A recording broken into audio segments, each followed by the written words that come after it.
어제 우리가 말씀을 살펴본 것처럼 예수님이 십자가에서 죽으신 것은 하나님의 본성 때문입니다. 하나님은 죄를 결코 용납하시지 않지요. 하나님이 죄에 대해 진노하시지 않고 죄에 대해 벌을 내리시지 않는다면 더 이상 하나님일 수 없습니다. 죄는 반드시 심판을 받아야 합니다. 예수님은 십자가에서 의로우신 하나님이 죄에 대해 요구하시는 죄값을 모두 치르셨습니다. 십자가는 하나님의 정의가 요구하는 죄에 대한 심판 그리고 형벌을 완전하고도 만족스럽게 이루신 사건입니다. 예수님은 십자가에서 하나님의 진노와 심판을 받으실 때 하나님이 만족하실 만큼 철저하게 다 받으셨습니다. 하나님이 내가 죄에 대해 충분히 심판했으니까 이제 더 이상 죄를 기억하거나 벌할 필요 없다 이렇게 선언하실 만큼 예수님은 십자가 위에서 모든 징계와 형벌을 다 받아내셨습니다. 우리에게 이런 질문이 생깁니다. 죄를 지은 사람이 벌을 받아야 마땅한데 과연 죄를 짓지 않는 사람이 대신 벌을 받을 수 있는가 하는 문제가 자연스럽게 대두되는 겁니다. 하나님은 레위기에서 죄를 속지 않은 방법에 대해 이미 말씀하신 바 있습니다. 레위기에 기록된 죄를 속지 않은 방법에서 뚜렷하게 나타나는 특징 가운데 하나는 바로 짐승의 머리 위에 안수하는 겁니다. 죄를 지은 사람이 자신의 죄를 속죄받기 위하여서 하나님 앞에 나올 때 반드시 흠없고 점없는 짐승을 데리고 나오죠. 이 흠없고 점없는 짐승은 전혀 죄가 없고 하나님 앞에 무죄하다라는 것을 의미합니다. 율법을 주신 분은 하나님이세요. 하나님은 율법을 주실 때 이미 사람들의 이 율법의 말씀을 어길 것을 이미 아셨습니다. 그래서 율법을 깨트릴 사람들이 자신들의 죄를 속지 않은 방법으로 제사의 방법을 만들어서 사람들에게 주신 겁니다. 이 제사의 핵심이 바로 안수예요. 죄인이 하나님 앞에서 흠없는 짐승의 머리에 손을 얹고 안수할 때 자신의 모든 죄가 그 짐승에게 전가 옮겨지는 겁니다. 그리고 그 죄를 대신 짊어진 짐승은 죽임을 당하게 되는 겁니다. 이 짐승을 죽인 후에 그 피를 가지고 하나님 앞에 나아가 제사를 드립니다. 그리고 짐승을 불에 태워서 그 향기가 하나님에게 올라갈 때 하나님은 그 짐승의 죽음을 합당한 희생으로 여기시고 그 제사를 드린 사람의 모든 죄를 용서하시는 것이 속죄에 대한 하나님의 원리입니다. 이러한 제사에서 두드러지게 나타나는 특징은 크게 두 가지예요. 하나는 죄인이 자기의 모든 죄를 안수하여서 흠없는 짐승에게 전가시키는 것. 두 번째는 그 짐승이 나의 모든 죄를 짊어지고 나를 대신하여서 완전한 죽음을 당하는 것. 이 두 가지입니다. 하나님은 바로 이와 같은 희생 제사를 통해 죄를 지은 사람의 죄를 없다고 간주하시고 그 사람을 의로운 자로 하나님께서 받아주시는 겁니다. 이것이 하나님이 정하신 속죄의 원리입니다. 하나님이 모세를 통해 제사법을 주셨을 때 비로소 이런 속죄의 방법을 정하셨을까요? 그렇지는 않습니다. 하나님이 사람의 죄를 이러한 방식으로 용서하겠다는 원리는 이미 아담과 하와의 타락 때부터 나타나 있어요. 물론 하나님이 모세에게 이 제사법을 구체적으로 주셨지만 그 속에 담긴 하나님의 마음은 이미 에덴 동산에서 죄에 빠진 아담과 하와를 하나님이 찾아가셨을 때부터 드러난 거예요. 하나님이 타락한 아담과 하와를 찾아오셨을 때 그들이 뭐 하고 있었죠? 아담과 하와는 숨어 있었습니다. 나뭇잎으로 치마를 만들어서 자신들의 몸을 가리고 있었어요. 두 사람은 왜 숨고 왜 몸을 가렸을까요? 바로 죄 때문입니다. 죄가 그들의 양심을 짓누르고 있었기 때문이에요. 하나님 앞에 자신을 드러내려고 할 때 죄로 말미암는 부끄러움과 수치가 그들을 뒤엎었습니다. 그래서 하나님이 다가오시자 두 사람은 숨어버렸어요. 죄 때문에 숨었고 죄 때문에 나뭇잎으로 옷을 만들어서 몸을 가렸던 겁니다. 그러나 하나님은 두 사람을 만나 말씀하신 후에 나뭇잎으로 만든 옷이 아니라 가죽 옷을 입혀주셨어요.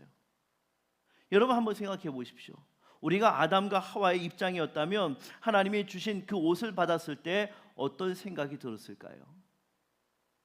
내가 이미 죄로 인한 부끄러움 때문에 나뭇잎으로 옷을 만들어서 입었는데 하나님이 이 옷을 벗기시고 훨씬 좋은 가죽옷을 주셨다면 말이죠. 과연 아담과 하와는 이 가죽옷을 받으면서 와, 더 좋은 옷을 받았구나 하면서 기뻐했을까요? 그렇지 않았을 겁니다. 아담과 하와가 옷을 만든 이유는 단 한 가지였었죠.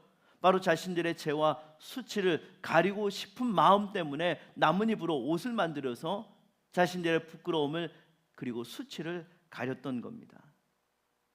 하나님이 두 사람에게 가죽 옷을 주셨을 때 두 사람은 하나님도 자신들의 죄를 가려주기 원한다는 것을 분명하게 깨달았습니다. 아담과 하와는 하나님에게 받은 가죽 옷을 통해 자신들의 죄와 자신들의 수치가 더 온전하게 가려진다는 것을 느꼈어요. 나뭇잎으로 가렸을 때보다 더 온전한 방식으로 수치와 부끄러움과 죄가 가려진다는 것을 느꼈습니다. 자신들이 만들어 입은 초라한 옷이 아니라 하나님이 직접 만드신 더 완전한 옷으로 자신들의 죄를 덮어주셨다는 사실을 깨닫고 하나님 앞에 깊이 감사했을 겁니다. 하나님은 두 사람의 수치와 부끄러움을 더 완벽하게 덮어주시기 위하여서 더 좋은 옷을 준비하여서 두 사람에게 입혀주신 거죠. 그런데 이 가죽옷이 만들어지기 위해서는 반드시 어떤 짐승이 희생됐어야 하는 겁니다. 아담과 하와는 이 사실을 분명히 눈으로 목격했을 거예요. 비록 그것이 양인지 염소인지 정확히 알 수는 없었지만 분명한 것은 자신들이 저지른 죄와 전혀 무관한 흠없는 짐승이 죽어야 했다는 사실입니다. 아담과 하와는 가죽옷을 받으면서 자신들의 죄를 덮기 위해서 한 짐승이 죽었다는 사실을 깨달았습니다. 이것은 결코 잊을 수 없는 강력한 기억으로 그들의 평생의 머릿속에 남아 있었을 거예요. 죄로 인해 에덴 동산에서 쫓겨난 아담과 하와의 마음속에는 죽는 날까지 두 가지 사실이 깊이 새겨져 있었을 겁니다. 하나는 하나님이 하와에게 주신 약속이에요. 너의 후손이 뱀의 머리를 상하게 할 것이다 하고 하는 하나님의 약속의 말씀. 신학적으로 이것을 원시복음이라고 합니다. 처음 주신 복음의 말씀이라는 뜻이에요. 아담과 하와는 이 약속의 말씀을 평생 마음에 품고 살았습니다. 뱀의 머리를 깨트리고 사탄의 머리를 깨트리고 자신들의 죄에서 구원해 줄 약속의 후손이 과연 누구인가 하는 기대감을 갖고 평생을 살았을 겁니다. 둘째는 하나님이 주신 가죽옷을 평생 간직하면서 살았겠죠. 가죽옷은 단지 죄로 인한 부끄러움을 가려주는 옷이 아니라 죄 때문에 하나님 앞에 나아갈 수 없었던 자신들에게 하나님이 주신 소망과 속죄의 은혜라는 사실은 아담과 하와가 깊이 깨달으면서 평생 하나님 앞에 감사하며 살았을 겁니다. 여러분, 어제 우리가 말씀을 통해 들었던 그 하나님의 본성에 대해서 깊이 생각하시기 바랍니다. 하나님이 아담과 하와를 찾아오셨을 때 하나님은 그들을 심판하고 죽이기 위해서 찾아온 것이 결코 아니에요. 하나님은 처음부터 두 사람을 살리기 위해서 찾아오신 겁니다.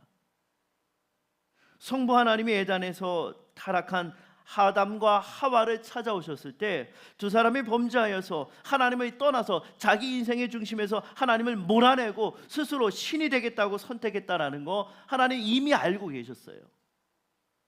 그러나 성부 하나님 마음속에는 그들을 불쌍히 여기시고 내가 반드시 살려주겠다고 하는 긍휼과 사랑의 마음이 성부 하나님에게 있었고 이 마음 가지고 이 긍휼과 사랑의 마음을 가지고 아담과 하와를 찾아오신 겁니다. 성부 하나님이 이러한 마음을 품고 찾아오셨을 때 성자 예수님도 그 아버지의 뜻에 온전히 동의하셨습니다. 하나님은요 아담과 하와의 태도를 보고 두 사람의 구원을 결정하신 것이 결코 아닙니다. 하나님은 그렇게 오시지 않았어요. 만약 하나님이 사람의 태도를 보고 구원의 여부를 결정하셨다면 결코 아담과 하와 아마 그냥 버려두셨을 거예요. 하나님이 아담과 하와 찾아오셨을 때 두 사람이 어떤 태도를 보였죠? 하나님이 하와에게 너가 왜 죄를 범했느냐 물으셨을 때 하와는 하나님이 만드신 저 뱀 때문에 내가 죄를 지었습니다 하면서 자기의 죄를 인정하지 않고 하나님을 원망했어요. 아담도 마찬가지죠. 하나님이 만들어주신 저 여자 때문에 제가 죄를 지었습니다 하면서 자신들의 죄를 회개하기보다는 하나님에게 모든 책임을 돌렸던 것이 아담과 하와였습니다. 만약 하나님이 아담과 하와의 태도를 보고 구원을 결정하셨다면 두 사람의 무책임하고 완악한 모습을 보시고 하나님은 두 사람 즉시로 버렸을 거예요. 너희들 마음대로 해. 그러나 놀랍게도 하나님은 범죄하여서 하나님을 원망하고 자신의 죄를 인정하지 않는 아담과 하와에게 조건 없는 사랑으로 먼저 다가가셨습니다. 그들이 죄를 고백하기도 전에 성부 하나님과 성자 예수님은 영원한 구원의 언약을 맺으셨어요. 성부 하나님이 말씀하시죠. 나는 저렇게 타락하고 불순종한 인간 그냥 내버려 둘 수 없어. 나는 저들을 구원하고 싶어. 구원할 수 있는 유일한 길은 흠없는 어린 양이 너가 그들의 모든 죄를 짊어지고 대신 죽는 것뿐이야. 너의 죽음을 통하여서 저들의 죄를 덮어주는 그 길밖에 없어. 너가 그것을 감당할 수 있겠느냐? 성자 예수님이 말씀하셨죠. 예, 제가 그 일을 기꺼이 감당하겠습니다. 성부와 성전에 이렇게 언약하시고 이미 이 약속을 품으신 채 아담과 하와, 범죄한 아담과 하와를 찾아가신 겁니다. 바울 사도의 고백이 맞아요. 우리 로마서 5장 8절 말씀 함께 읽습니다. 우리가 아직 죄인 되었을 때에 그리스도께서 우리를 위하여 죽으심으로 하나님께서 우리에 대한 자기의 사랑을 확증하셨느니라. 우리가 아직 죄인 되었을 때에, 우리가 하나님 앞에 죄를 고백하기도 전에, 우리의 죄를 인정하기도 전에 하나님을 원망만 할 때 하나님께서는 먼저 우리를 찾아와 주셔서 하나님의 사랑을 확증해 주신 겁니다. 하나님은 우리가 회개하지도 않았을 때에, 돌이키지도 않은 상태에서 이미 우리를 사랑하기로 작정하셨고 그 사랑을 십자가를 통하여서 완전하게 확실하게 보여주셨습니다. 사랑하는 여러분, 고난주간의 모든 이야기는 오직 성부 하나님과 성자 예수님에게만 있어요. 그 과정에서 우리가 한 일은 아무것도 없어요. 아무것도 없습니다.